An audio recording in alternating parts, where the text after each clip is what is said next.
বনি ইসরাইলের এক লোক 500 বছর আল্লাহর ইবাদত করেছে। কয় বছর? কোথায় জানেন? সাগরের মাঝখানে এক পাহাড়, ওই পাহাড়ের উপরে বসে 500 বছর টানা আল্লাহর ইবাদত। দিনে আর রাতে একবার করে নিচে নামতেন। সেখানে আল্লাহ তাআলা পাথরের ভেতর থেকে তার জন্য মিঠা পানির ব্যবস্থা করে দিয়েছেন, আর একটা ডালিম গাছের ব্যবস্থা করে দিয়েছেন। সকালে নামলে একটা টসটসে ডালিম, রাতে নামলে টসটসে ডালিম। এগুলো খেয়ে খেয়ে 500 বছর সে আল্লাহর ইবাদত করেছে। আর সে আল্লাহর কাছে বলেছে, আল্লাহ, আমি যখন মারা যাব সেজদারত অবস্থায় যেন মারা যাই।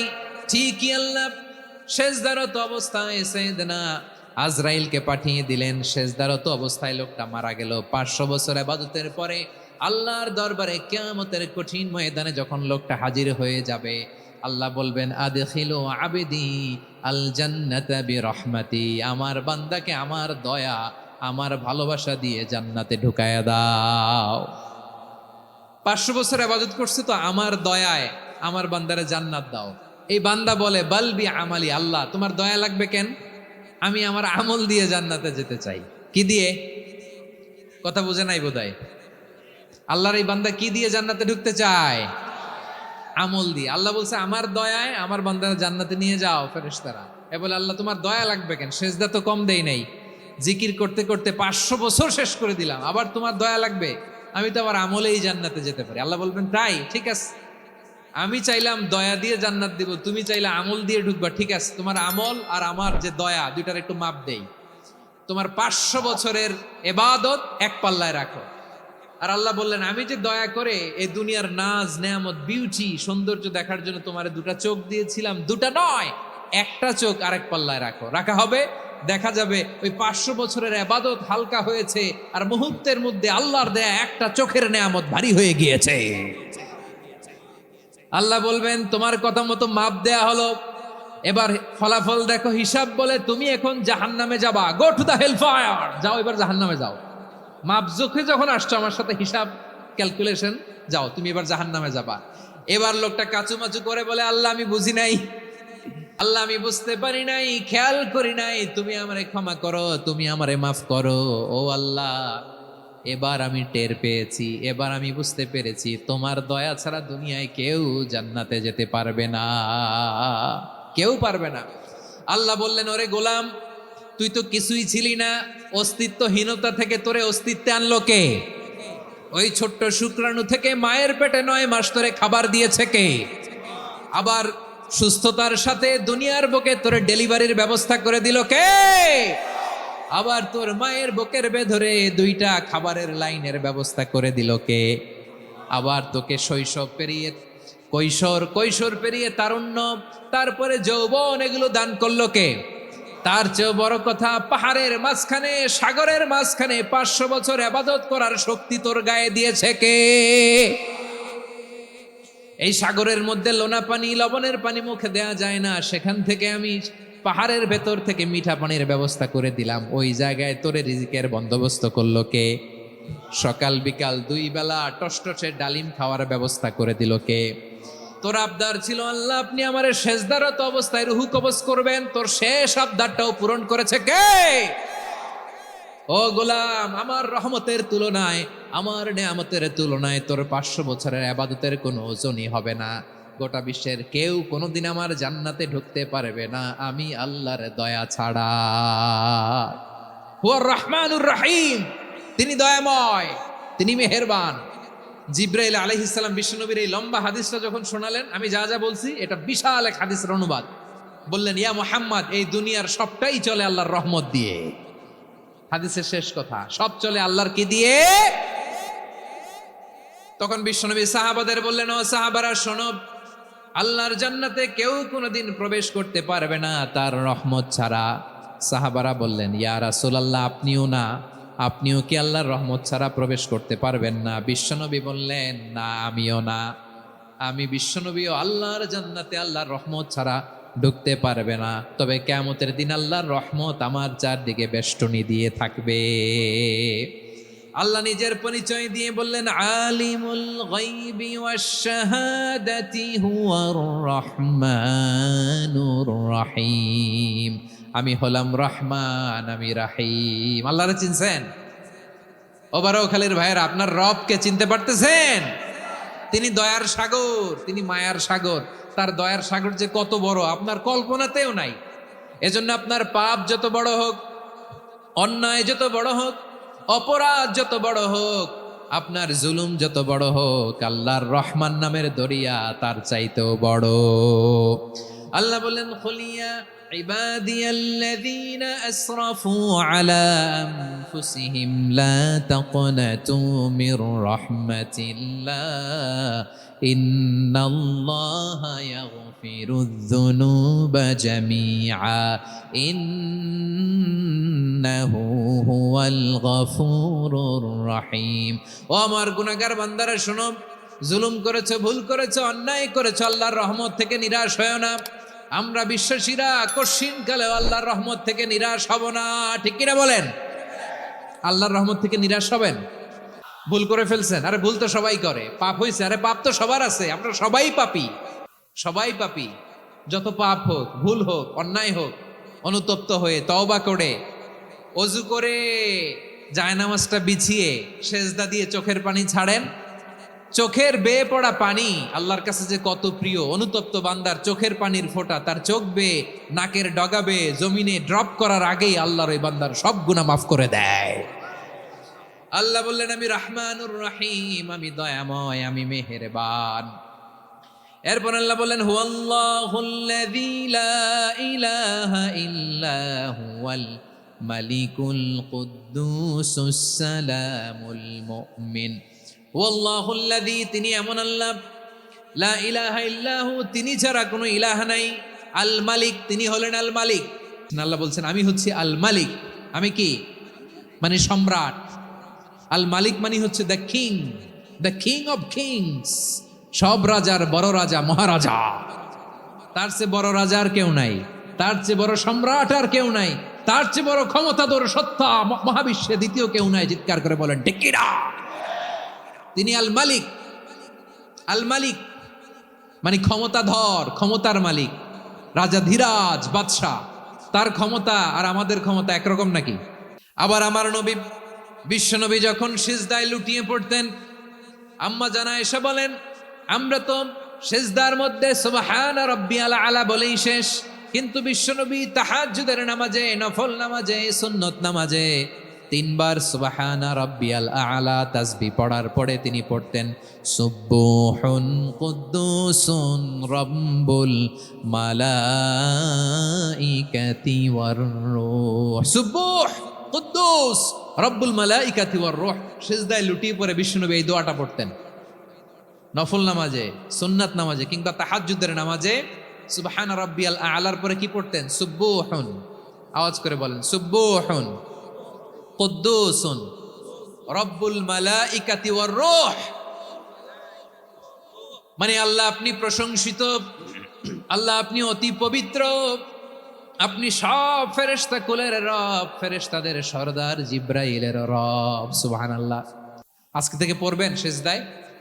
হ্যাঁ, বারোখালীবাসী পড়বেন নাকি? হুজুর নামাজে তো পড়ি না। হ্যাঁ, এরকম নফল নামাজে, তাহাজ্জুদের নামাজে, সুন্নত নামাজে সিজদার যে তাসবিহ সুবহানা রাব্বিয়াল আ'লা 3 বার পড়ার পরে আমার ভাইরা, মহিলা প্যান্ডেলে আমার যে মায়েরা বোনেরা আছে, আজকে তো রেকর্ড হয়ে যাবে, কালকেই ভিডিও পেয়ে যাবেন। 3 বার সুবহানা রাব্বিয়াল আ'লা পড়ার পরে পড়বেন সুবহুন কুদ্দুসুন রব্বুল মালাইকাতি ওয়ার রূহ। পড়বেন তো ইনশাআল্লাহ? আল্লাহ বলেন না, আমি হলাম আল মালিক, আসল ক্ষমতার মালিক, the king of kings, the owner of ultimate power, the owner of ultimate authority, the owner of ultimate sovereignty. নিরঙ্কুশ একচ্ছত্র ক্ষমতার মালিক হচ্ছি আমি আল্লাহ। আল্লাহ তাআলা সূরা মুলকের শুরুতে বলছেন, তাবারাকাল্লাযী বিয়াদিহিল মুলকু ওয়া হুয়া আলা কুল্লি শাইইন কাদির। মহিমান্বিত সত্তা, যার হাতে ক্ষমতা, তিনি যা চান তাই করতে পারেন। আওয়াজ করে বলেন তো তিনি কে? আবার আল্লাহ বলেন, কুলিল্লাহুম্মা মালিকাল মুলকি তুতিল মুলকা মান তাশাউ ওয়া তানজিউল মুলকা মিম্মান তাশা وتعز من تشاء وتذل من تشاء بيدك الخير إنك على كل شيء قدير الله أكبر এ নবী আপনি বলুন আল্লাহুম্মা মালিকাল মুলক আল্লাহ আপনি ক্ষমতার মালিক তুতিল মুলকা মান তাশা যাকে চান তারে ক্ষমতার চেয়ারে বসান ওয়া তানজিউল মুলকা মিম্মান তাশা যাকে চান তাকে ক্ষমতার চেয়ার থেকে ছুঁড়ে ফেলে দেন তিনি কে ক্ষমতার চেয়ারে বসায় কে আবার মনে চাইলে আস্থা করে ছুঁড়ে নিক্ষেপ করেন তিনি কে আবার আল্লাহ বললেন ওয়ালাম ইয়াকুল্লাহু শারীকুন ফিল মুলকি আমার ক্ষমতায় কোনো শরীক নাই কোনো জোট নাই কোনো পার্টনার নাই কোনো অংশীদার নাই আবার আমি চলে গেলে আমার ক্ষমতার দাবিদারও কেউ নাই আল্লাহু আকবার এই দুনিয়াতে রাজা মারা গেলে পরের রাজা কে হয় রাজার ছেলে রাজা ঠিক কিনা বলেন আল্লাহ চলে গেলে আরেকজন বসবে নাকি এরকম না তার ক্ষমতার সাথে দুনিয়ার ক্ষমতার কোনো মিলই নাই এজন্য তিনি তার নাম দিয়েছেন আল মালিক the owner of power the owner of ultimate power and sovereignty the king of kings সব রাজার বড় রাজা মহারাজা আল মালিক তিনি হচ্ছেন আল্লাহ চিৎকার করে বলেন ঠিক কি না তিনি আসল ক্ষমতার অধিকারী দুনিয়াতে যে আমরা ক্ষমতা নিয়ে কামড়াকামড়ি করি মারামারি করি কিয়ামতের দিন আল্লাহ জিজ্ঞেস করবেন কই তোদের ক্ষমতা আজকে বল কিয়ামতের সময় সব মানুষগুলো যখন ইন্তেকাল করবে সব জিনেরা যখন ইন্তেকাল করবে সব ফেরেশতারা যখন ইন্তেকাল করবে বাকি থাকবে মালাকুল মাউত এসে বলবে আল্লাহ আপনার কথা মতো সবাই শেষ মানুষগুলো নাই জিনগুলো নাই আমার সতীর্থ ফেরেশতাগুলো নাই মহাবিশ্বে আর কেউ নাই আল্লাহ বলে এখন কে আছে মালাকুল মাউত বলবে আল্লাহ তুমি আছো আর আমি তুমি তো আল হাইয়্যু আল কাইয়্যুম অবিনশ্বর শাশ্বত চিরঞ্জীব কোনোদিন মরবা না তুমি আছো আর তোমার গোলাম আমি আছি আজরাইল মহাবিশ্বে কয়জন আছে মাত্র জোরে বলেন এক হচ্ছেন আর হচ্ছে মালাকুল মাউত আল্লাহ তুমি আছো আমি আছি আল্লাহ বলবে ঠিক আছে এবার তোমার মরণের পালা মুত ইয়া মালাকাল মাউত হে মৃত্যুর ফেরেশতা তুমি মরো মালাকুল মাউত আল্লাহর আদেশ বাস্তবায়ন করতে যে বিকট একটা চিৎকার দিয়ে মৃত্যুবরণ করবে ওই চিৎকার দুনিয়ার মানুষেরা চিৎকারের আওয়াজ যদি দুনিয়ার মানুষেরা শুনতে পেত দুনিয়ার মানুষের প্রত্যেকের কানের পর্দা ফেটে মুহূর্তের মধ্যে সব লাশ হয়ে জমিনে পড়ে রইত ভয়ঙ্কর চিৎকার দিয়ে মালাকুল মাউত বিদায় নেবে কেউ নাই এবার বলেন তো মহাবিশ্বে মহাশূন্য কেউ নাই উপরে নিচে সামনে পেছনে ডানে বায়ে কোনো সত্তা কোনো জীবিত সত্তার আছে একজন ছাড়া তিনি কে কুল্লু মান আলাইহা ফানি ওয়া ইয়াবকা ওয়াজহু রাব্বিকা যুল জালালি ওয়াল ইকরাম পড়েন ফাবিআইয়ি আলাই রাব্বিকুমা তুকাযযিবান কেউ থাকবে না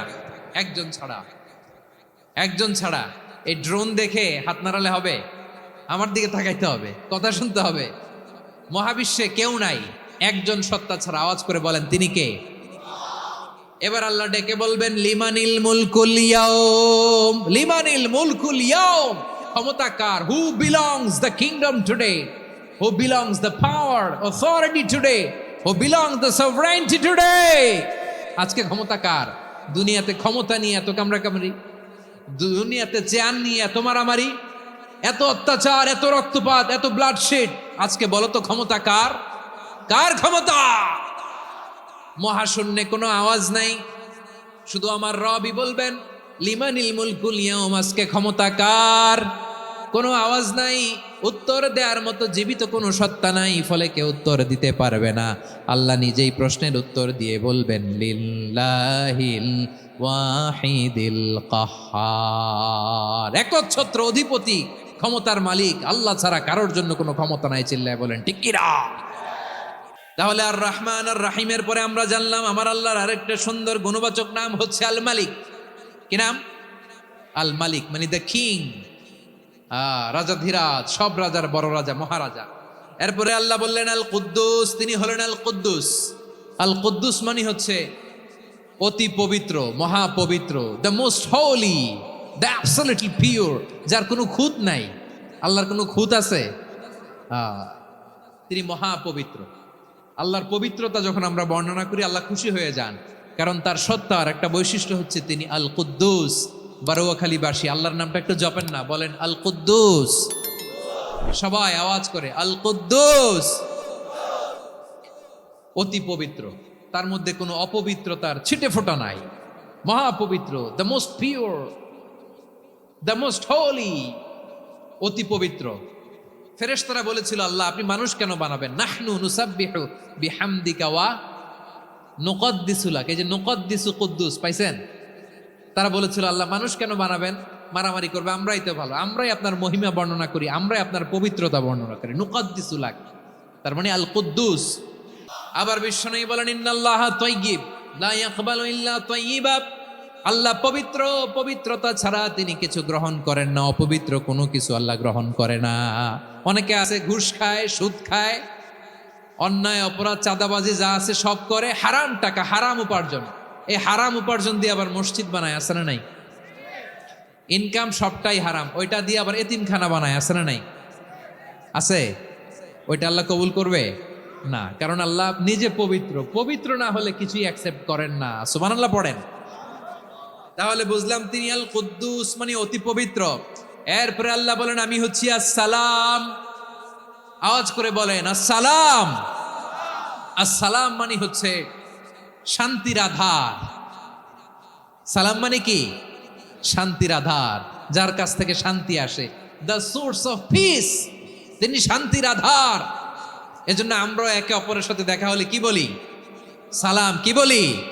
সালাম সালাম হাজার সালাম, সকল শহীদ স্মরণে আমার হৃদয় রেখে যেতে চাই তাদের স্মৃতির চরণে। সবাই বলেন সালাম সালাম হাজার সালাম, সকল শহীদ স্মরণে আমার হৃদয় রেখে যেতে চাই তাদের স্মৃতির চরণে। পড়েন আমিন।